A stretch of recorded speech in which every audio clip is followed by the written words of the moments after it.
All right, today I have with me Saroni, and Saroni and I were introduced through a mutual friend of ours. So I'm glad that we were able to connect. And yeah, you and I, we discussed briefly a little bit about your journey in life and what you're doing now to help others. But I'm going to let you share that with everybody else. And why don't you just open up with who you are, what you're doing, what you're passionate about, and then we'll just go back from there and see how you got to where you are. Yeah, hey John, thank you. It's such a great honor to be here, part of your podcast. Yeah, so my background is professionally, I'm part of the information technology industry. Um, I specialize in customer experience design, so a lot of my work in corporate America has been about developing, the experience that consumers have, customers have with the products, right? The technology, and so just doing, the human side of that, right? So understanding how humans interact with technology and at different touch points in the life cycle or the journey. So though that's really where my profession had taken me. Um, my life kind of changed. I won't say kind of, drastically changed in 2022. 2021, 2022 is like coming out of the pandemic. I think a lot of people around the world and in our nation have been impacted in some way, and some were impacted directly by the COVID virus, but others were impacted indirectly by the impact of what the virus had on our communities. And so, coming out of it, my family was heavily impacted with mental health issues. And as life would have it, I sort of really dug into that because it impacted my life so drastically, that I just saw it as I have to get into this. And so my life now is very much based on spreading the knowledge, spreading the awareness and resources for mental health advocacy. And that's really what I do now. Whether it's, owning a mental health clinic, um, and then also just being in podcasts like yours, wherever I can in social media, through my performing arts, which I do as well. I'm just there all the time, spreading knowledge about mental health. So that's kind of where, yeah, my life's really changed. Yeah, yeah, yeah. So, I mean, what happened with COVID that you just, I understand you just went to the mental health side, but what happened with the information systems and everything? Yeah, interesting. So um, interestingly that, when I was in corporate, I was doing a customer experience or user experience for different payments products and finance products. And the interesting thing is I can use those very same skills for the mental health industry too. So, and in our clinics, in our mental health franchise system that we have, we're using technology like every single day, right? Whether it's the EHR or the telehealth that your clinicians are using and clients are using, the system that they use, everything is technology based. So, how it's culminated is what I used to do for corporate America, I'm now doing for my own business. So, it's a very humbling experience because now it's like, all right, now you're doing this for your own business. You have invested into this and now you have to do what it takes, right? To make sure your client and clinician experience is the best that you can provide.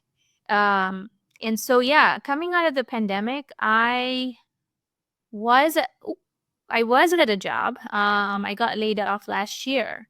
And I think it was sort of a blessing in disguise because I got to really focus on my business.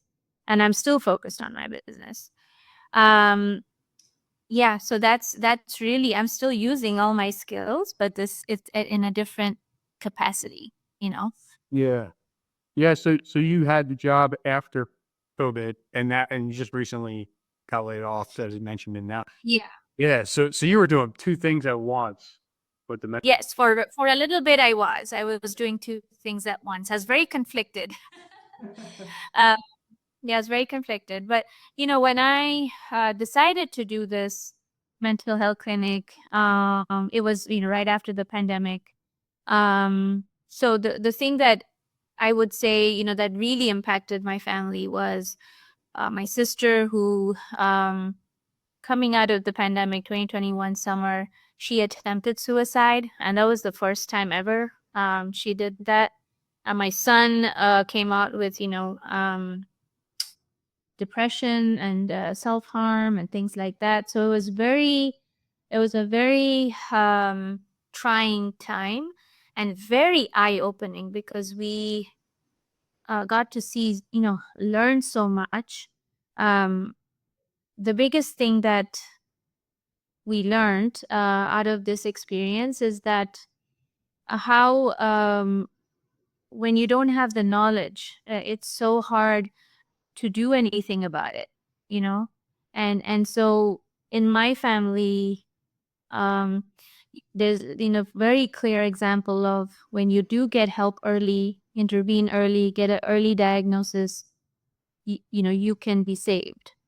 And if you don't, then you could lose your loved one. And I did. I lost my sister in 2022 December.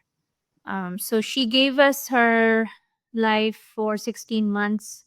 I would say she saved my children, because there's a lot of things that she told us about their conditions. My daughter had anxiety disorder coming out of the pandemic. So a lot of ways, she saved them, but she couldn't save herself. Her diagnosis was very late in her life. And yeah, she left 2022 December. So yeah, it's been all about mental health since then, even more. Yeah. First of all, I'm sorry to hear that about your sister, but the uh the anxiety and stuff, was that because of COVID then? Like she was diagnosed later? For my sister, Yeah. so my sister was diagnosed after her first attempt. When she survived, she was diagnosed by a psychiatrist for the first time ever. And she was diagnosed with borderline personality disorder and depression. Before that, she was taking depression meds. She was obviously high functioning. But there were a lot of things that we couldn't understand about her personality.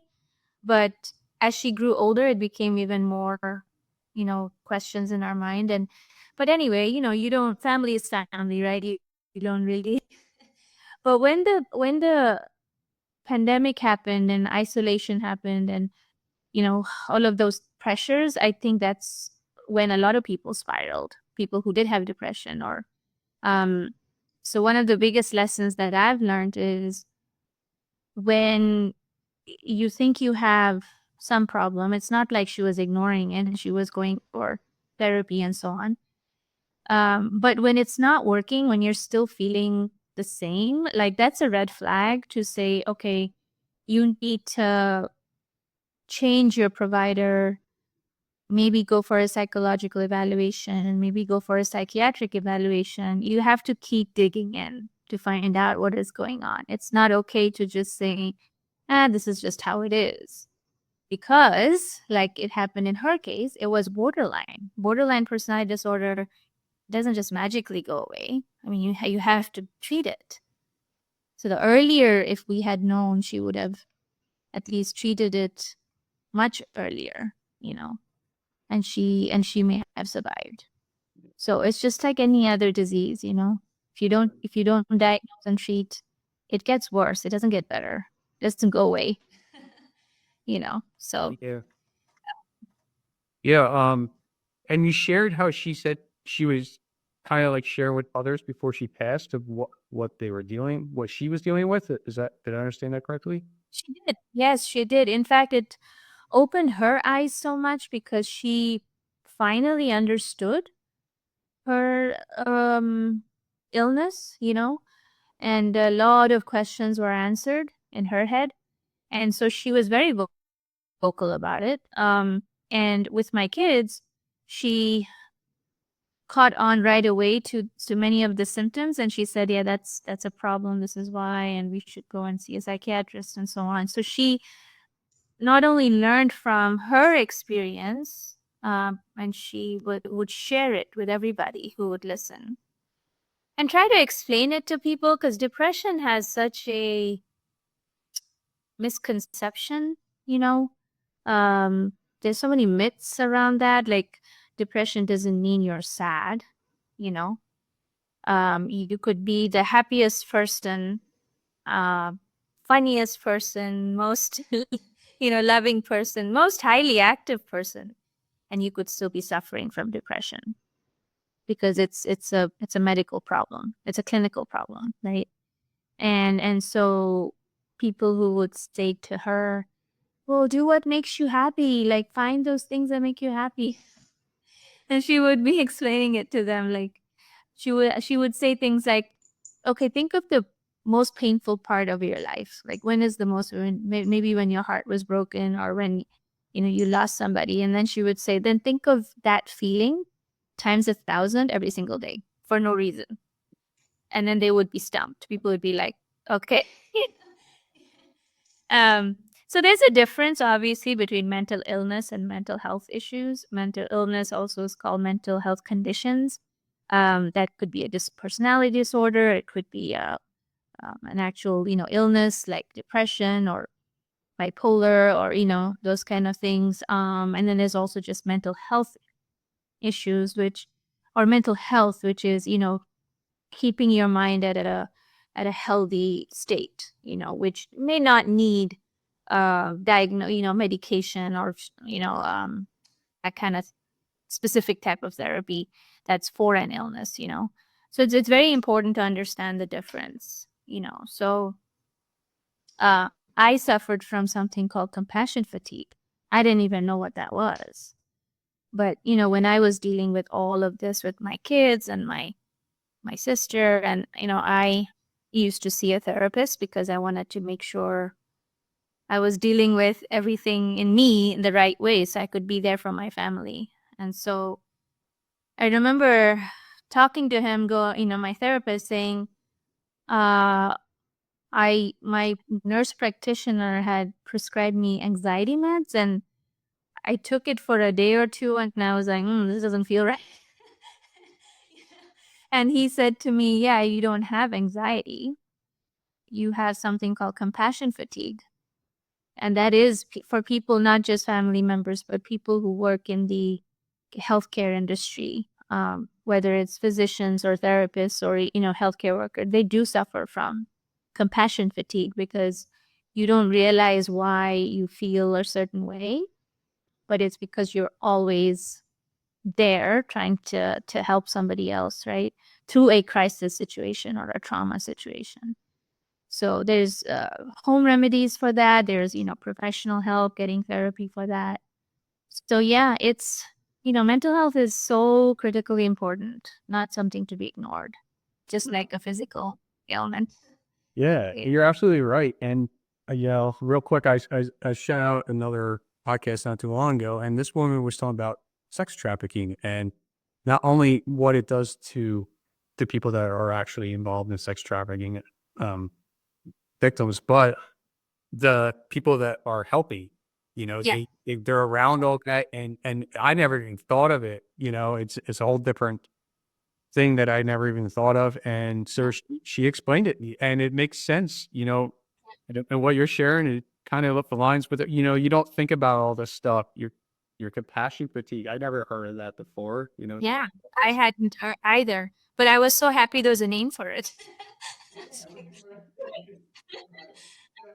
Yeah, it's something I got to deal with. This is what it is. Now I know. Now I know how to deal with this. So same thing with my sister. If she had known she had borderline personality disorder, maybe even 10 years before or 20 years before, there's treatments available. You can overcome borderline personality disorder, you know.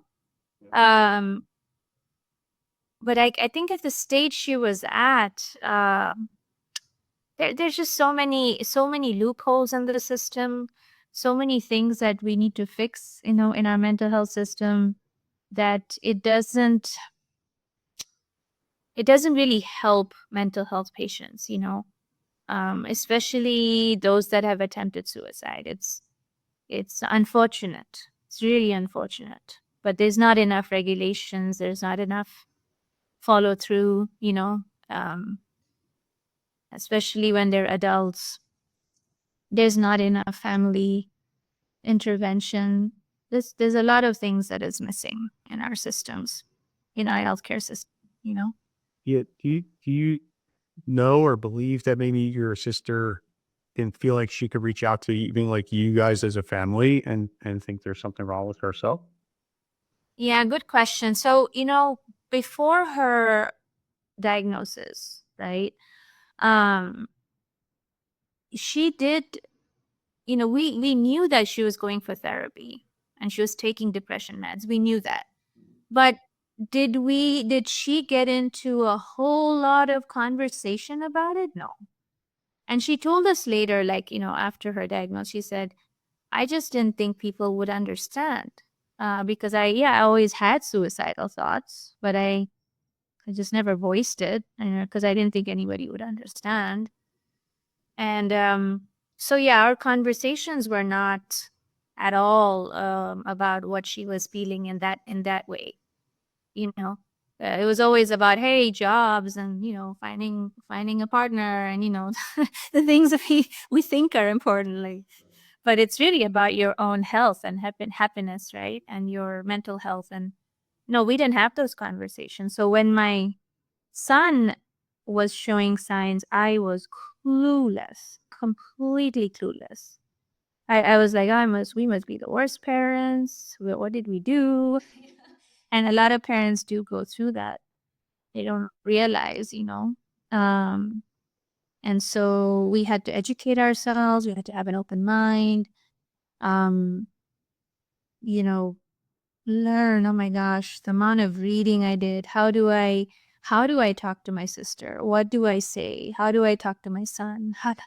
What it's a lot of learning. And you better have an open mind and a thick skin, because those people who suffer, they don't always say things that are nice to hear. So, you have to really take yourself out, like, don't take it personally, kind of thing. Because you do have to look at it as an ailment that needs diagnosis and treatment, you know? So yeah, there's a lot to learn from people that are around the people that are sick, is how do you talk about it? How do you react to things? How do you, be understanding, be there for them? Um, but yeah, at the end of the day, though, you can do a lot more for your children because they're underage than you can for an adult. Because end of the day, you can't. The adult who's suffering has to take action. That's the really difficult part. Very difficult. Yes. So how can you share like an example real quick of, how you're showing up to your son, asking questions or communicating, like what would you say to him or what would he say to you to listen? Okay.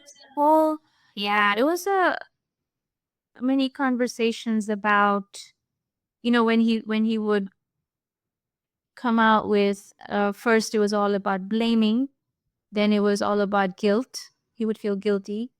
Um, so in a way, you have to listen, and then you apologize for the times that maybe you did hurt him, um, but not like to a point where what he was feeling obviously magnified. And then you do your homework and you try to figure out, okay, where can I take him for help? So I had a counselor a while back. He's the only contact I had. So I started with him. My son would go for a few weeks and then he would still be cutting. So then, you could tell the counselor was like, I think he needs to go to, what did he say? A psychologist or something. I don't know. He said it's kind of a little bit above what I can do to help him. So then I had a friend who I already tell you about this. Like, so my close friend who was like my grad school buddy, I opened up to her and another friend, and then one of them told me that, oh, her daughter had gone through this 2 years ago. And I'm like, oh, you didn't say anything. And she was like, I didn't think you'd understand, same thing, but we're always like telling and maybe like we need to tell people so we can learn and other people can learn, right? And so I did, and she said, make sure you take him to your pediatrician first. I was like, oh, I didn't even think about that. It's like, what? Okay. So then when I called the pediatrician's office and I told them what was going on, they immediately made an appointment for him. Immediately. Like they moved everything around and they said, okay, we'll see him tomorrow, because he was self-harming, right? And then his doctor said, as a psychologist that my son goes to, maybe he'll help. So I went to a psychologist. He did 6 weeks of that. And then the psychologist said, he needs more of this kind of therapy, whereas I do this kind of therapy. And then I looked for people that did that. And, all through the time, my son he's functioning fine, but, yeah, he would have those, moments of self-harm, which was really, really tough. We went through some really tough days. Yeah. And then, but finally, like even after finding a therapist who did dialectical behavioral therapy, even that was a struggle. And my friend kept saying, I think you will have to take him to a psychiatrist. So did my sister. So then I found a psychiatrist for him. And then my son was he was against it because he was like, I don't want to take pills. I don't want to do all that. He even had a wrong concept of mental health. He thought he would be going to some hospital or something, like he was like, no, I don't want to do that. But we had to talk him into it. And then finally the psychiatrist was actually able to explain to him scientifically what's going on in his brain and what biologically, and he was like, oh, finally someone's able to explain why I feel like crap no matter what I do. Even therapy wasn't helping as much because of that. So he took medication, very low dosage, for about a few weeks, and immediately there was a change, and then therapy started to work. Oh, wow. Okay. Yeah, kind of opened it up a little bit for him to understand. It opened it. Yeah, I think the dark clouds sort of started moving away because he was now producing enough. Slowly, he was producing enough serotonin. The problem was his brain was killing more serotonin than producing serotonin enzymes, you see? So that's why he was always feeling so negative and thinking all the negative thoughts. Someone will say, like, how is a pill going to help me, like, start thinking positive? That's stupid. That doesn't make sense. Right. Yeah. And the psychiatrist was like, well, if those enzymes that make you happy are not there, then you can't put your negative thoughts away. Just like, and we put our negative thoughts away. And then we're like, okay, we'll think about it later, or it's not a big deal. You think of something else positive. That's because our chemicals are balanced in order to do that. Otherwise, it'll just always be there, the negative thoughts. Interesting. Yeah. That's how the brain works. It's an organ, right? It's an organ. So, and the negative thoughts always starts with yourself. Right? He's just always beat himself up. And then, of course, the people around him. Sure. And so when he started to have a more balanced way of thinking, then everything started to change. And today he says, he's 18, he's like, I remember when I started to be more grateful for my surroundings and my parents and my sister and everybody, then everybody also seemed to treat me differently. I'm like, yeah, it's amazing how that works. Yeah, and I'm sure you attracted different friends and stuff then too. If I'm just guessing there. Um, Yeah, I mean, luckily he was not, going towards any wrong group of people or anything, but he had, certain lessons he learned with friendships and all that. But the end of the day, though, he just went through a real period of growth. Usually you people will go through it later in their lives, but he went through it very early in his life because of the what he suffered from, you know. yeah, and your sister kind of helped out in a way, finding the answer. Yeah, letting you both aware of what's going on. Hereditary by any chance, or Could be, they don't I mean, there's no real it could be like each illness or mental health issue can be due to a trauma. It could be due to hereditary. It could be, in our case, I think it's hereditary because we do have family history, of undiagnosed mental health issues, which now we know are like, oh, that's why she acted that way. right? It all makes sense now. Yeah. So, know. But yeah, so but we my husband and I were like, well, we're stopping the trauma like now here. Because we also, like my husband and I, we went through our own growth and learning, and yeah, I can go into a whole thing, generational trauma. We have time. There's a lot about that too. Yeah. It's funny what we have to like go through sometimes to realize, how we can transform ourselves to make other people better. And I see that that's what you're sharing here. You went through this journey with your family, and now you're helping others with their mental health. And it was probably no path that you decided that, hey, this is where I want to be in the future. It's just Yeah. kind of guiding. No, yeah, there was. I mean, I always wanted to do something to change, to bring change in society, but I never thought it would be mental health.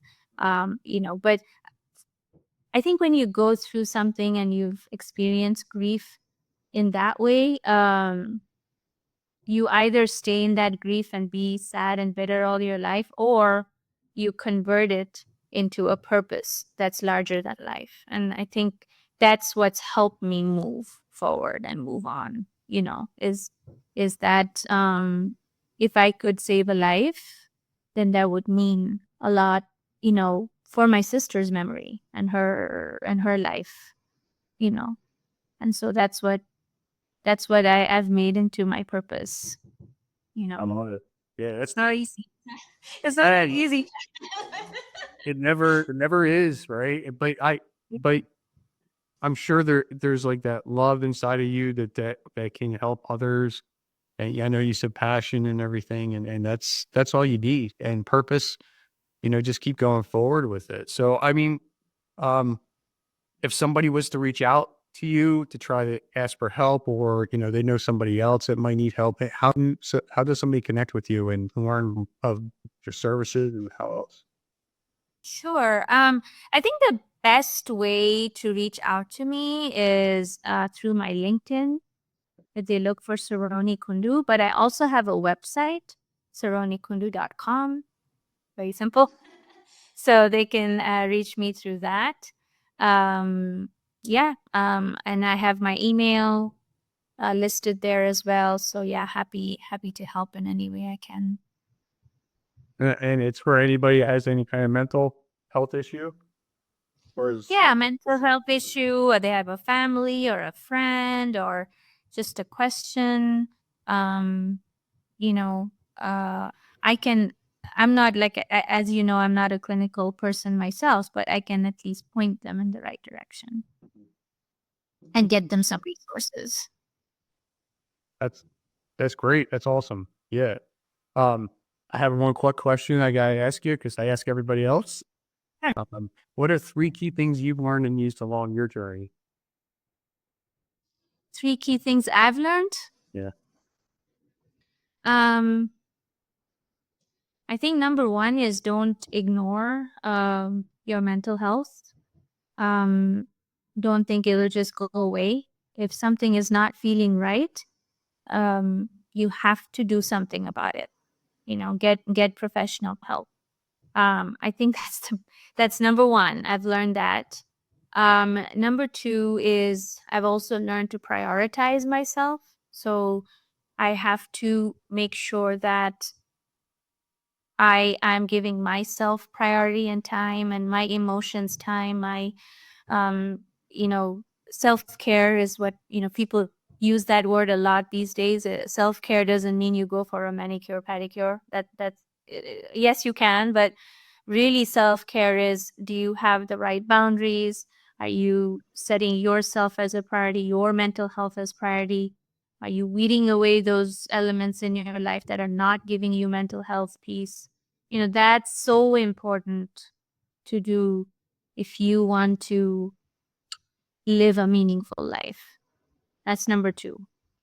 Prioritizing myself, I've learned. And number 3 is, I think, my passion for my purpose. It drives me every day, but it is a practice, right? Finding uh, that drive every single day, and something that brings you joy and happiness. It's something that you have to do daily. Like, you have to practice that daily. It's not like a one-time thing. Like, okay, I'm going to do this, and then, because then you'll be disappointed when you have all kinds of twists and turns in the journey.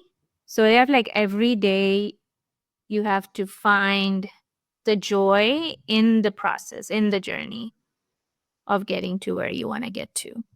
You know what I mean? I know exactly what you mean.